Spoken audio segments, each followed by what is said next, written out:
harms the detainees mentally, physically, possibly lose their individual life levels, means the definitions of shield to justify torture from those who are doing the torturing. Affirmative is the definition of rupture of the word torture. Definition of argument shape political reality. Definition of rupture is the one take the denotative meaning of torture and challenge it. They don't actually have means to weigh their impacts. We're only able to choose a lesser evil, as we're actually like comparing any sort of impacts with one another. In addition, there isn't really all that much clash going on until the one in R, which I'll get to in a moment. Their arguments are like less sense to be taken. They concede that they pretty much concede the option like most of our advantages. They don't actually say we don't solve them. All they say is that they have a better option. It's not the purpose of the negative. The structure of proposal normalizes subjects to answer questions in predictable, predetermined ways. That means we're unable to actually deliberate about what our impact is before we know what words mean. Our Dodi evidence indicates discourse is key to forming policy making, and that means why our stuff comes first. They have some new discursive rhetoric as well. They haven't actually discussed the discursive qualities of their argumentation. We're trying to define, change the legal definition of torture to mean something that means something that is less horrible, pretty much. This is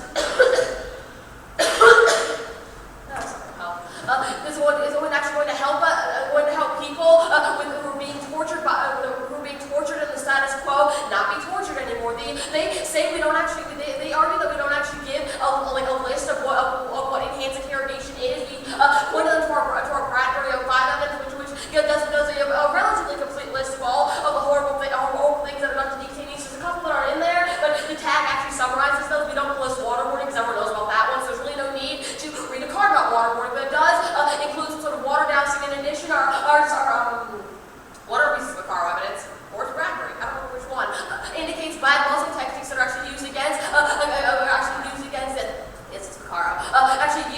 Muslims who are being individually held in places like Guantanamo and Bagram because they're actually used to destroy them as people. It is going to be impossible for the alternative to function in a world where people's very selves are being destroyed. Everything that connects them to who they are as a person are being destroyed. The Bakar evidence indicates that literally what is happening is they're destroying the souls of people who are being held indefinitely. And if they don't have a soul or being, they can't. And if they don't have that sort of personhood, that soul, they're not going to be able to get the collective to do anything the alternative wants to do because they're not functionally able to do so because they no longer have whatever makes them themselves as a person. They don't have that any longer. I know I lost religion quite a long time ago, but I feel like if I still had that religion and felt I still wasn't going to the paradise that the books always promised me, because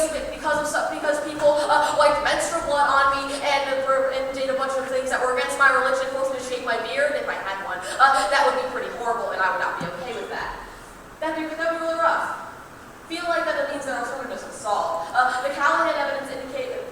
Read Callahan.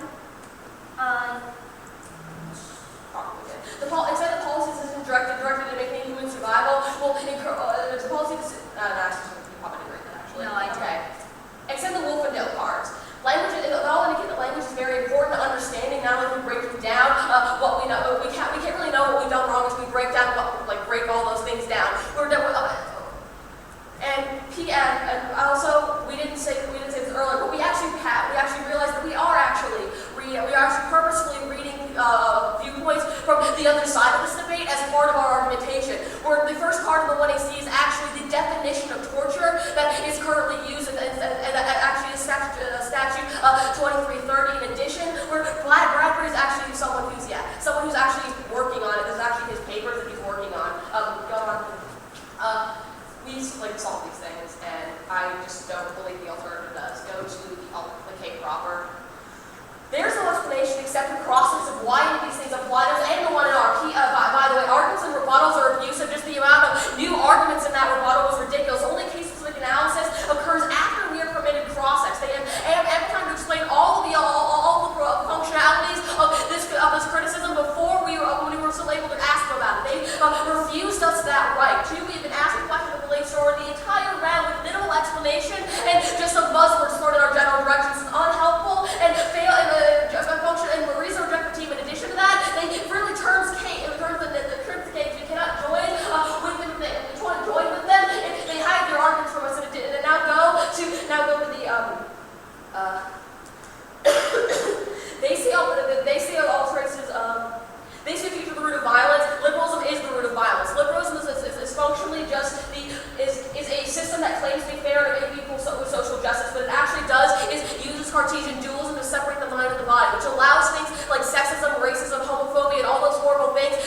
burn the status quo. That's why the permutation is not separate. They claim that we actually agreed with that the alternative stalls. It doesn't make any sense. We say the alternative and the alternative not be exclusive permit criticizes underpinnings of U.S. policy. Liberals with claims for equality, but they actually use Artesian dualism to separate persons from their feelings. Liberals will universalize the particular they make. They make what is one and since the whole over. We cannot do the alternative unless liberalism goes away. At the very best, for them, we are the K, and then so you would be voting affirmative. Their narrative proves itself existence over the makes sense. 6 minutes.